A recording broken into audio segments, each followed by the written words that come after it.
I just finished assembling a Harbor Freight heavy-duty 4-foot by 8-foot trailer that I bought in November of 2020. And in this video, I'm going to show you the different steps that I went through following the instructions. I'm going to call out the pitfalls that I came across and any little tips and tricks that I figured out. And I'm just going to show you the important parts as I move along. I'm not going to show you every nut and bolt. To start, I wanted to say that there are a few tools that I recommend. These are not necessary, but they helped me along the way. Number one, lots of spacers. At one point, I was using 12 2x4 blocks like this to prop up the trailer for many different reasons. Honestly, if you don't have any spacers, go buy two 8-foot 2x4s and cut them into 12-inch lengths. You're gonna need them. It'll make your life a lot easier.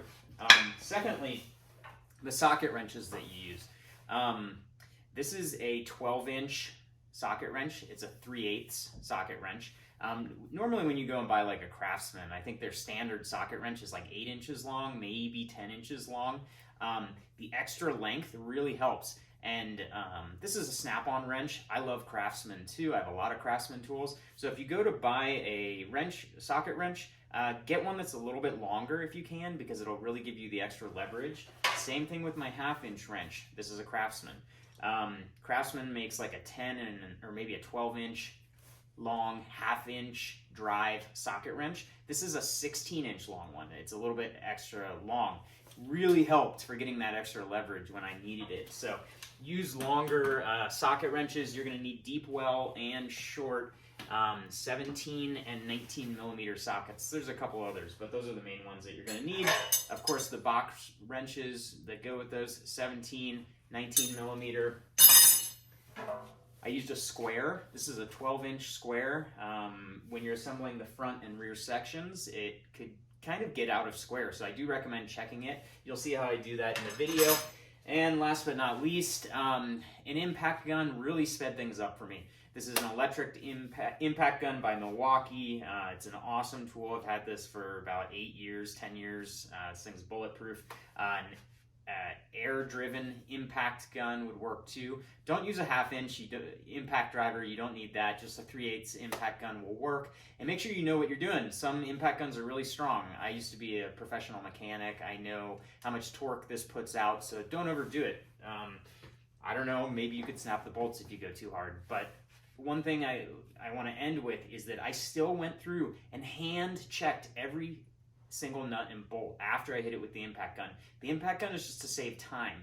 But then I would go through and give it a little bit extra with my 1/2-inch socket wrench, and a lot of them needed that. So make sure you're just being extra diligent about getting everything tight. And lastly, also get a tube of red Loctite. There's a couple things in the video that I go over where I use it. Another thing is that lock nuts, once you tighten them down once, if you have to take them back off, they're not really as good as they were at the beginning. They're really only meant to be used one time. So if you have to take a lock nut off to fix something and you have to reuse that lock nut, use red Loctite. That'll really help keep it tight on there and make sure it never vibrates off. So a few tips and tricks. So let's get into it. I'll walk you through all the steps and show you the important things that I learned. Oh, one last thing. How long did it take me? So I've been timing myself and I've been breaking it up throughout the day today and yesterday. Total time so far is 4 hours and 45 minutes. I still need to get the plywood on here, and then I'm going to route the electrical all nice underneath it and really tuck it up well. Electrical will probably take at least another 45 minutes, so maybe 5.5 hours. But by the time you throw in the plywood and all that stuff, I mean, it could easily be an 8-hour job. So that's about how long it took me. It really wasn't that bad though. Anyways, I'm going to put it together and I'm going to just show some of the key steps here in the video.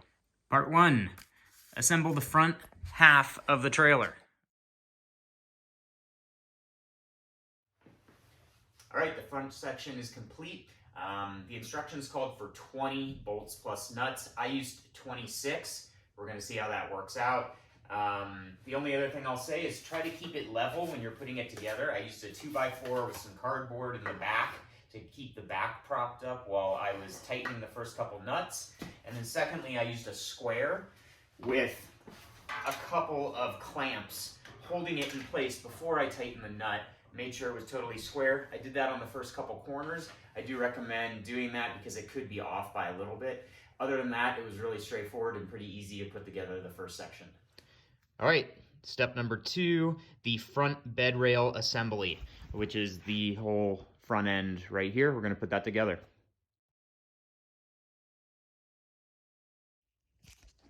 All right, I got the front tongue put together. There are a couple things here that I want to show you that I think will help. Number 1, these bolts that go through here. I believe that these are not designed to be fully tightened. It doesn't say this in the instructions, but the tongue is supposed to pivot on these hinges. So I didn't want to get them as tight as possible, but at the same time, it's a really important bolt. So what I did is I put red Loctite on both of these bolts, and I got them just a little bit tight, but not super tight. That way, you know, the tongue can swivel like this on these, and like I can feel a little resistance. It can drop on its own barely, but I didn't want to go much tighter, otherwise it's just gonna, you know, I don't know if that would work very well. So anyways, red Loctite plus the lock nuts. This is something that I think you'll want to check, you know, after the first couple drives, and really often. These guys go through here, I can't really, yeah, like that. And they keep it from swiveling, so that's kind of like a backup safety measure, but you really don't want these to come off. That would be really bad. You could drill them and run a cotter pin through them if you really wanted to be extra safe, but I'm just going to keep an eye on them. The only other thing I wanted to point out was part of the reason I used too many bolts on the first run was because I installed these. And these are actually supposed to be the 30mm bolts, so they're a little bit longer than all the other bolts. Just keep that in mind. Even using the 25mm bolt, it seemed like there was enough purchase on the nut, but it hadn't really gotten into the lock nut part. So I replaced these with the 30mm because I had to reuse the lock nut. I put red Loctite on it because once a lock nut has been used once, it really doesn't have its holding properties after that. Next step, onto the rear of the trailer, the back section. All right, the rear section is put together. It was pretty straightforward. Again, use some 2x4s to elevate it. That's gonna make it easier to get a wrench underneath the corners for getting the nuts and bolts that are underneath. Again, use a square when you're assembling the corners and tightening them. I found that these didn't really do anything actually. So just get it square, tighten it, you know, snug, check it again, tighten it all the way, check it again. I did it on all 4 corners. It could easily get out of square if you don't do that. So try to keep it as square as possible. Lastly, underneath down here, there's no bolts on the bottom of this. I don't know why that is. It doesn't seem to make sense to me, but there's no holes for it. You could drill it and put some nuts and bolts in there if you wanted to. And then lastly, these little brackets right here that go on, there's a slotted hole in the front. I don't know why it's slotted. It doesn't seem like it should need to move to me, but I just tried to get it as square as possible when I tightened it down. And that's it. Otherwise, it was, again, pretty straightforward, pretty easy, no surprises. The manual said to use 22 nuts and bolts, and I used 22, so that worked out. All right, next step, joining the front and rear bed sections. Looks like we got to put a couple bolts in here and put a couple of bolts in these brackets. All right, the front and rear sections are joined. I want to show you a couple things. Number 1, elevate the 2 pieces so that they're perfectly flush. I actually used shims, like wood shims for house construction, and just random parts lying around to get it all exactly flush and straight. Secondly, again, these bolts right here, this is a hinge, so they're designed to swivel. Again, I put red Loctite all over this bolt, and I tightened it not super tight, you know, snug, but not super tight, because it does need to pivot on that. One thing I will say is that, you know, the tolerances on these parts are not super tight, so when I went to align these to run the bolt through, you know, you couldn't get it through, so I just took a little hammer, like this and just kind of tapped in whatever direction I needed to go with these hinges while pushing the bolt, and it went right through no problem. And again, same thing with these bolts. These holes weren't perfectly aligned, so I took a large Phillips head screwdriver and I ran it through the hole like this and then kind of like pulled it one way or the other to get it into alignment, and that made it so that I could push these through because nothing was perfectly lined up, but it all looks good now. All right, time to attach the spring hanger caster assembly. At this point, we have flipped the trailer over. I had some assistance to flip it over. Pretty easy with 2 people. Here we go. All right, the spring hanger and caster assemblies are on. A few things I want to go over with you. Again, little nuances. Number one, what I got going on here. I have to lift the whole thing up on 3 sets of 2x4s, or 3 2x4s, because that's the only way that you're gonna get this caster bar to clear the ground. They don't mention anything about this in the manual, but make sure you have lots of spacers and 2x4s sitting around. The other thing is that this bolt right here, which is underneath here, that was part of the reason that I used too many bolts at the very beginning. I actually had to remove the 25mm bolt and replace it with a 30mm bolt here. Otherwise, the only thing I wanted to show you is that these casters, if you don't have an impact gun, this is going to be a little annoying. I had to use a pair of pliers on the caster like this. You know, I've got these nice pliers here, hit it with an impact gun, and I was able to tighten it. If you don't have an impact gun, you can try doing what I did, and it might work. Otherwise, you're gonna have to take a wrench and grind it down super thin to be able to hit that nut. Otherwise, yeah, this phase went pretty fast, ready to get onto the axle. All right, we're gonna be adding the axle in this next step. The trailer is still upside down on the ground. All right, I got the axle bolted onto the leaf springs. Couple things I wanted to point out. Number one, don't tighten these bolts until after you've tightened these bolts. You need to leave these loose. It says this in the instructions in bold. Make sure you do that. In order to get to these leaf springs, I had to use a swivel socket on my impact gun. But I think this is really important. Number one, I would use Loctite on all of these bolts. Number two, tighten them evenly. So when I was using my impact gun, I wasn't going super tight. I was going in a star pattern, and I was just kind of bringing them all up at the same time. And then I tightened them all by hand. There's a lot of stretch in all this metal, so go in a star pattern and tighten them one by one until you get it all pretty darn tight. I didn't go as tight as I possibly could with my 1/2-inch wrench. I think that would have just bent the metal too much. Then come back through and tighten these guys. These guys are a little bit funky. If you look here, the metal, the way it goes together, it bends the metal. Really poor design, but get it as tight as you feel comfortable. Again, I didn't go as tight as I possibly could with a big 1/2-inch wrench, but I did get it fairly snug. Maybe a good idea to use Loctite. All right, we're going to install the wheels. My wheels already have the hubs and everything assembled. There are some instructions in there for putting, packing the bearings and everything. So if for some reason yours doesn't come put together, make sure you follow those instructions. You need a bearing packer with grease. Luckily, I do not need to do any of that. All right, I'm gonna show you how to put the wheel and castle nut on. When you go to install the wheel on the axle, take some grease, put it on your finger, rub it on the axle. Otherwise, the dust seal on the back will get stuck. That happened to me. I'm not gonna make you watch that.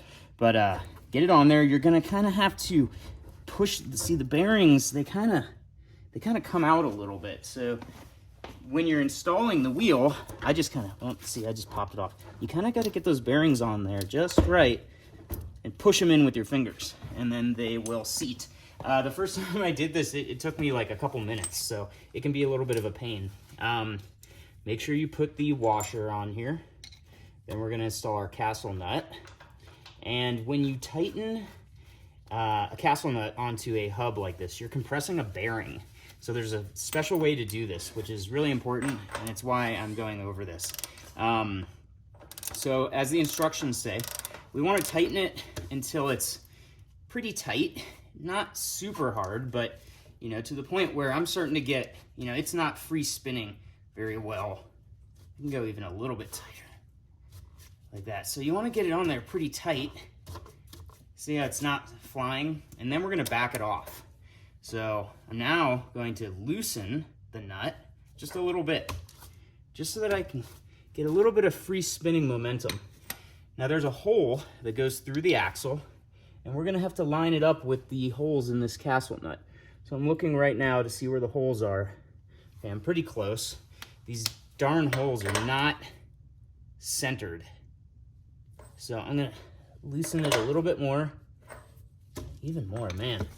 It's more than I would like, but that's okay. We can go a little bit, gotta go just a little bit more. Okay. Let's see if I can get it through now. So I'm gonna push the cotter pin through here and hopefully get it to come out the other side. Okay, so it's hitting part of the castle nut. So I'm gonna tighten it just a hair.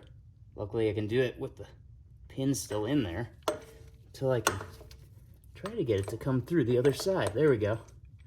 It's still a little bit tight. Man, they don't make this easy with it not being in the center. So I'm gonna hammer it through.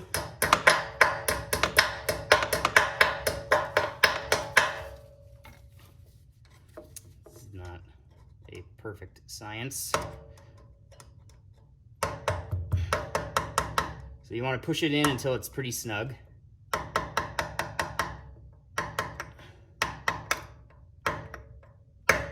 And if you haven't figured it out, what's happening here is, you know, we don't want to tighten the wheel bearing super tight, otherwise it'll burn up while you're driving. It'll get too hot and it'll fry the bearings and you'll have to replace it. So, you know, this is a fair amount of free movement. I've now backed the nut off so it's a little loose. There's no wobble. You know, it's pretty nice and snug. And now I'm just gonna bend the cotter pin over so that it's really locked in there. And this way, the nut cannot unscrew. And I'll knock it a little bit because we got to make sure there's room to get that dust cap back on. There's that side. There's that side. So that guy's not coming off. All right, let's get the dust cap on here. I would use a soft mallet if you can. Otherwise, these things get all mangled. Make sure you get that dust cap on there. You don't want a bunch of dust getting in the bearing. And that's it. It's an important step. Make sure you pay attention and do it right. Getting down to the last steps here, we're gonna need to install the front coupler and then the side markers and brake lights. All right, we're installing the side markers running lights here, and I wanna show you something that's kind of stupid. So when you look at this guy here, see where the wires come out right there off to the side? If you try to stick the wires in the middle hole here and then press this up against the body, it doesn't fit. The wires are in the way. They're off to the side. So what I did was I just took these two screws out of the front and I drilled a small hole right through the middle in the back. And so now when you actually hook this up, it'll sit flush. So I recommend doing that, you know, just to, these aren't watertight. The LED is watertight, the housing is not, but this will just make it sit flush and so you don't have to pinch the wires when you're tightening it down. All right, we got the front coupling attached with the chain, and you're supposed to run the forwardmost bolt through the middle of the chain here to just hold on to it. We did the side running lights here. Had to make a small modification to make sure that the wire would come straight out the back there. I installed the fenders because the instructions told you to install the fenders when it was still upside down, and I didn't have enough clearance. It was a little bit annoying to install them while up like this, but not too bad. If you had to remove the wheels, you could do that and it would be fine. And then we got the tail lights here. Now, this left side tail light has the license plate bracket on it. And the way I ran these screws is washers on the outside, nuts on the outside, and then the license plate sits underneath there, and there's actually some LEDs that shine on it. And then we got the right rear running light, and last we are going to have electrical here. All right, the trailer is built. The only thing that remains is the electrical, although I'm going to wait to wire and run the electrical until I get plywood on top, because I'm going to basically secure the wiring to the bottom of the plywood and just make sure I route it well. From my experience working on cars and doing things like this, you don't want to have any dangling wires at all. So that'll be the next phase, but for now this is complete and everything went pretty well.